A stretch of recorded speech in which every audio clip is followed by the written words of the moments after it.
Hello friends, today we will discuss about development of Amphioxus, that is branchiostoma, up to 3 germ layers with its significance. Development of branchiostoma, that is Amphioxus, is indirect, which involves a larval stage. The early embryology of branchiostoma is very simple. Therefore, the transformation of egg, which having a less amount of yolk, into a complex and differentiated animal is far easier to follow than in any other vertebrate. The early development of branchiostoma or Amphioxus is of great phylogenetic significance because it resembles with those of the invertebrates like echinoderms, and on other hand the vertebrates. Development of Amphioxus was described by many scientists such as Haschetz, Wilson, Serfontein and Conklin. The work of Conklin in the year 1932 is the most recent and accepted one. First of all, we will see the gametes of this particular animal. The gametes are nothing but the sperms and the ovas. The sperm or the spermatozoa of Amphioxus has a typical structure of flagellate spermatozoon, that is, it contains a spherical head, a very short middle piece and a long tail, as shown in the figure. Second is the ova, second gamete, a female gametophyte. The unfertilized ovum or a secondary oocyte of Amphioxus is 0.10 mm to 0.12 mm in diameter. It is microlacethal type of egg, or you can say it is also called as isolacethal. It is surrounded by a plasma membrane, which is further surrounded by a thin vitelline membrane as shown in the figure, which is the vitelline membrane is made up of mucopolysaccharides. Its nucleus is eccentric, lying at the animal pole. The egg undergoes its first maturation division before it leaves the ovary.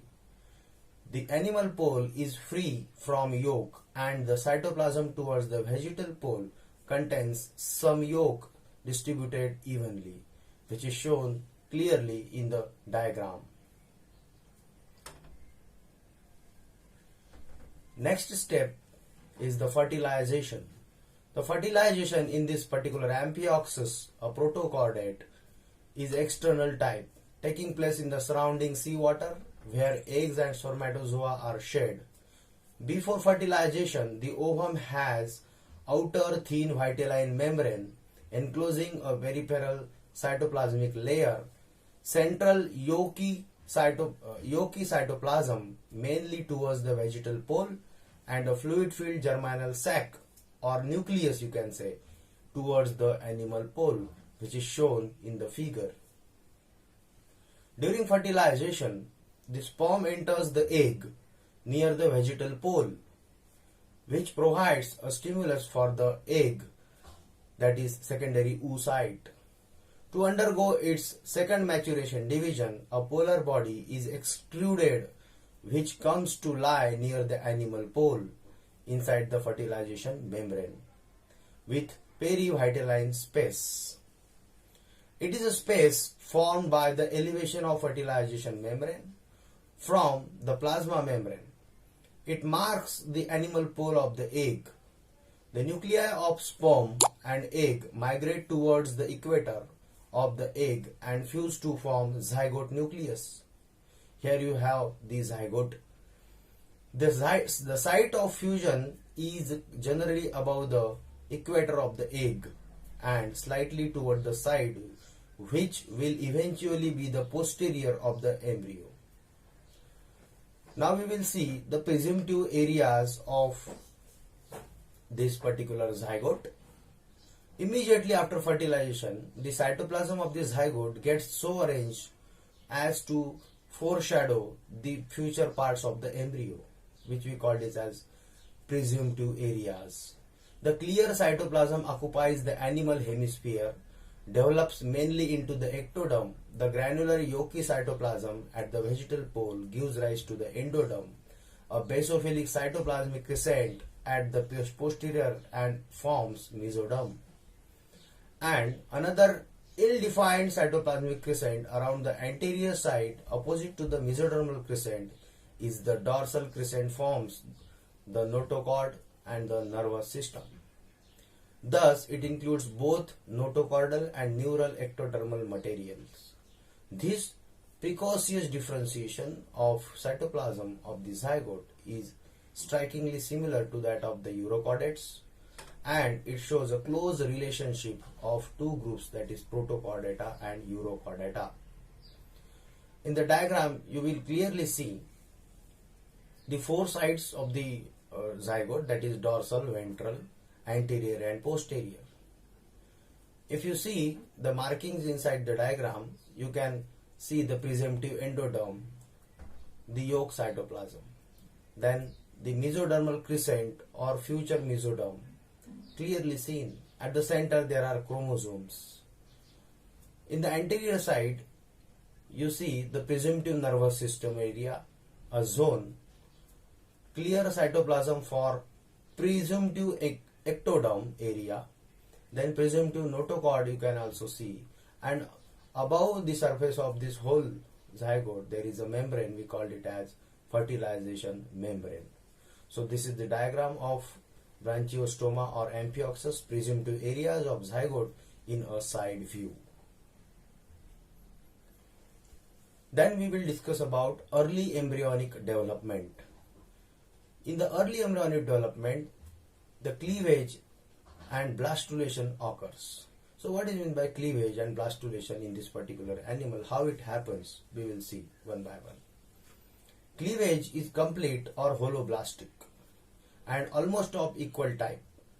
The first cleavage is meridonial, which cuts through the egg along its median axis, resulting into two equal sized blastomeres, the right and the left, which forms the right side and left side of the adult animal.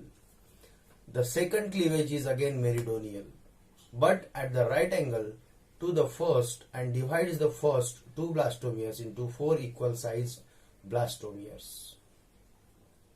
In the diagram, you can easily see the zygote in its first cleavage. It clearly shows the first polocytes, second polocyte.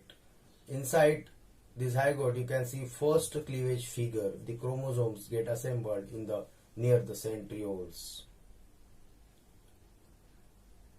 The third division is horizontal, passing just above the equator, forming four upper smaller micromeres near the polar body and four lower large macromeres at the vegetal pole.